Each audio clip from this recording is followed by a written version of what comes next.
हम थोड़ा आरक्षण का पोस्टमार्टम कर लेते हैं। आज आरक्षण से कितना फायदा हो सकता है, कितना भला हो सकता है, आज जांच पड़ताल कर लें।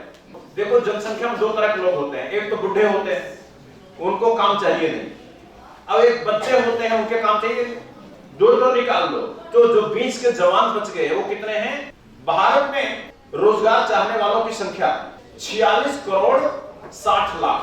ये आंकड़े 2011 के हैं, क्योंकि 2021 की जनगणना अभी नहीं हुई है, अभी होगी तो पता चलेगा। और भारत में सरकारी नौकरी कितनी है?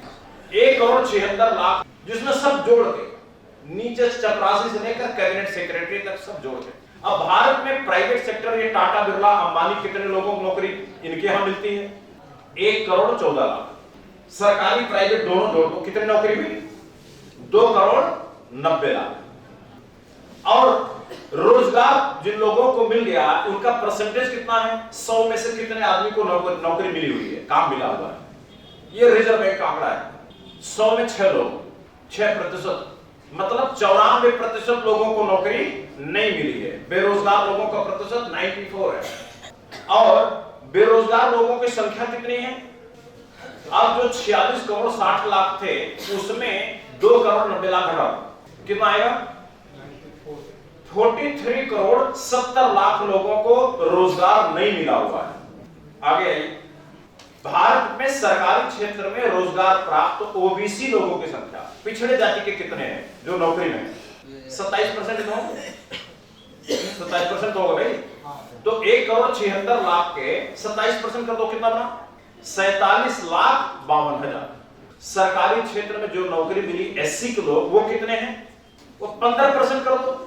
जो कुल सरकारी नौकरी है 1 करोड़ 76 लाख, उसका 15% कर दो भाई। 15% तो रिजर्वेशन है, 26 लाख 40 हजार लोगों को।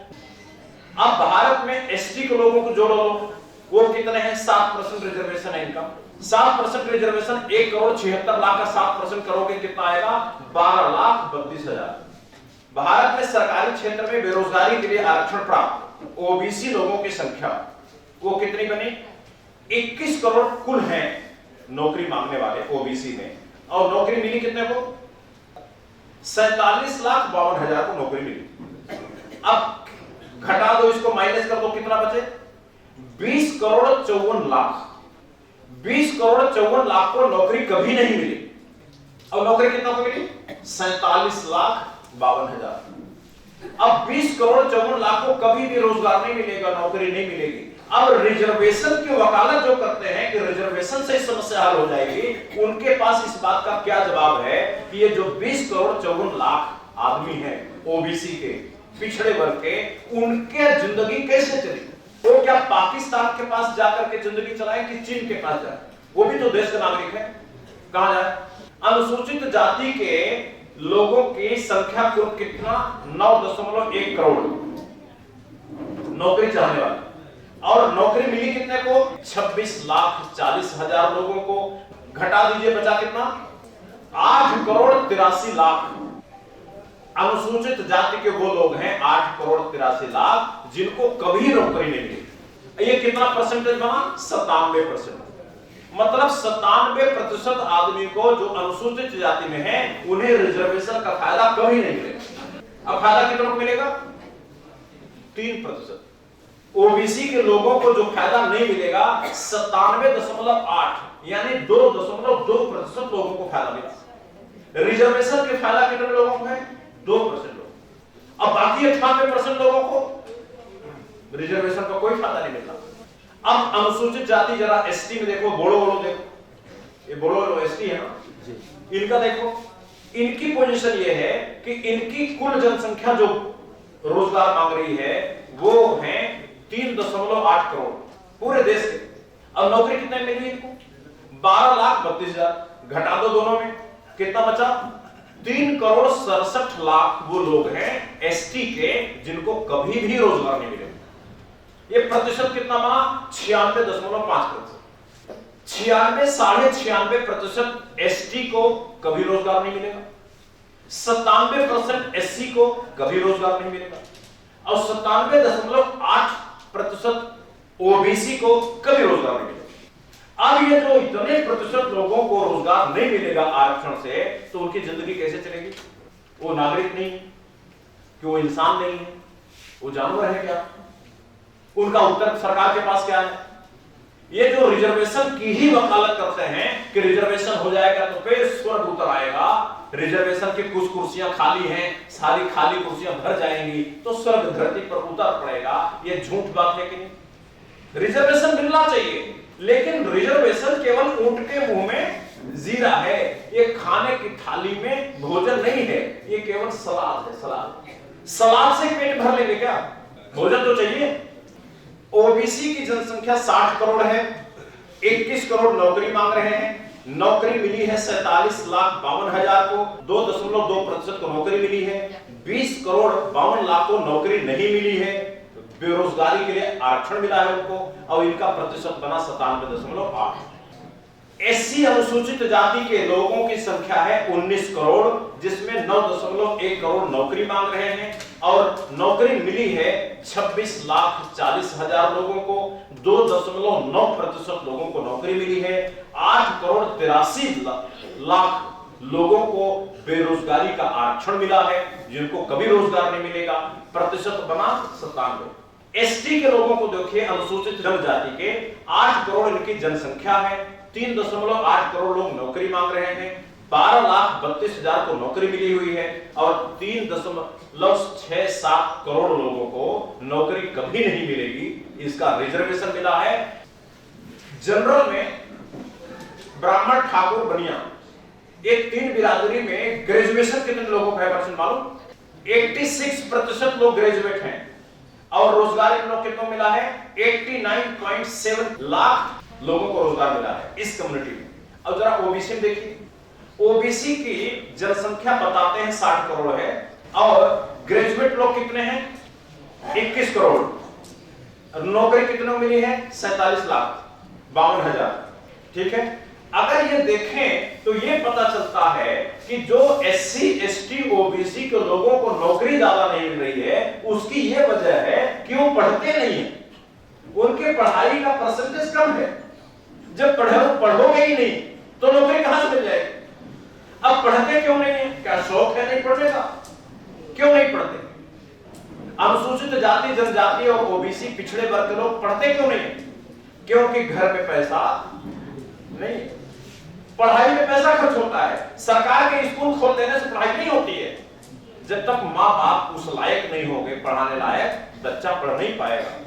इन तीनों वर्गों में पढ़ाई लिखाई का लेवल बहुत कम है, क्योंकि इनके पास पैसे नहीं हैं। और ये जो एससी, एसटी, ओबीसी की बातें करने वाले हैं, इनको न्याय की बात करते हैं, वो पढ़ाई बढ़ाने की बात नहीं करते।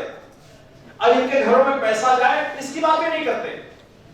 इसलिए अगर जुल्म अपर कास्ट वाले कर रहे हैं तो वो नेता भी कर रहे हैं एससी, एसटी, ओबीसी के, जो इन वर्गों के परिवारों में पैसा पहुंचने देने के खिलाफ है। जब वोटरशिप की बात आई कि 8,000 रुपए सबको मिलना चाहिए, तो ये एसटी के नेता विरोध में है कि नहीं? आप अपने प्रदेश में देखो, कौन सा एसटी का नेता हमारे साथ खड़ा है इस आंदोलन में? कोई खड़ा? सब गायब। एससी का नेता, पिछड़ी जाति का नेता कौन खड़ा है? सब गायब। ओबीसी का कौन सा नेता खड़ा है? सब गायब। मतलब ये नहीं समझना चाहिए कि अपर कास्ट के लोग ही हमारा शोषण कर रहे हैं, जुल्म कर रहे हैं। ये भी समझना चाहिए कि पिछड़ों के नेता भी पिछड़ों का शोषण कर रहे हैं। इतना लंबा बताने का यही एक निष्कर्ष था। इसलिए हमें सावधान रहना पड़ेगा कि जब जातिवाद के आधार पर समाज को बांटा जाता है, तो उसमें हमें सावधान रहना पड़ेगा। जातिवादी आंदोलन में कूदना नहीं चाहिए। नेता और जनता में क्या रिश्ता होता है मालूम? नाली और खेत का। ये जो एसटी का नेता है, एससी का नेता है, ओबीसी का नेता है, ये नाली है। नाली है, पहले ये खुद पीता है। जो पानी गिरेगा अपने समाज को जाने के लिए, पहले खुद पिएगा पेट भर। जब पेट भर जाएगा तो जो बचेगा वो पीछे खेत में जाने देगा। तो ओबीसी का नेता जो ओबीसी के नाम पर सुविधा मिलती है, पहले सुविधा को खुद खाता पीता है। और खाएगा पिएगा कब? जब एमपी बनेगा तभी तो खाएगा, जब एमएलए बनेगा तभी तो खाएगा, जब मुख्यमंत्री बनेगा तभी तो खाएगा, जब प्रधानमंत्री बनेगा तभी तो खाएगा, तभी तो खाएगा। इसलिए वो कहता है, हे बोड़ो नेताओं, तुम्हारी जाति के स्वाभिमान का मल्लाओ, हमें वोट दो, तुम लोग सत्ता में नहीं आए, तुम लोग पावर में नहीं गए, इसलिए तेरी दुर्दशा हो रही। बोलता है अच्छा मान लो सारे बोड़ो नेता कहे हाँ भाई हम लोग पावर में नहीं आए, तो अब सब लोग वोट दे देंगे तो सारे बोड़ो पावर पहुंच जाएंगे क्या? नहीं। अभी जिताया ना वो जाना आप लोगों ने, तो पहुंच गए सब सारे बोड़ो, यहाँ तो बोड़ो भी बहुत बैठे हैं, पहुंच गए सब पावर में? नहीं। दूध भात मिल रहा खाने को? नहीं। नौकरी मिल गई? नहीं। काजू किशमिश मिला? नहीं मिला। मेवा मिठाई? नहीं मिला। नहीं मिला। लेकिन जिसको वोट दिया था उसको मिला। ये नेता जो जातियों के होते हैं, वर्गों के, ये नाली है, नाली। और आप हो खेत, अगर उनसे बचेगा तो खेत तक पहुंचेगा। इसलिए हम ये कहते हैं कि जनसंख्या के अनुपात में रिजर्वेशन मिलना चाहिए, और इस रिजर्वेशन से, राजनीतिक रिजर्वेशन से एमपी एमएलए की कुर्सी पर जितने बोड़ो हैं उतना प्रतिशत बोड़ो एमएलए होना, जितने आसामी हैं उतने प्रतिशत आसामी एमएलए होने चाहिए, जितने आदिवासी हैं उतने प्रतिशत आदिवासी एमएलए एमपी बनने चाहिए। और चूंकि आदिवासी कम संख्या में है, बोड़ो कम संख्या में है, इलेक्शन होगा तो वो बहुमत में तो कभी आएंगे ही नहीं, तो उनका मुख्यमंत्री तो कभी नहीं बनेगा।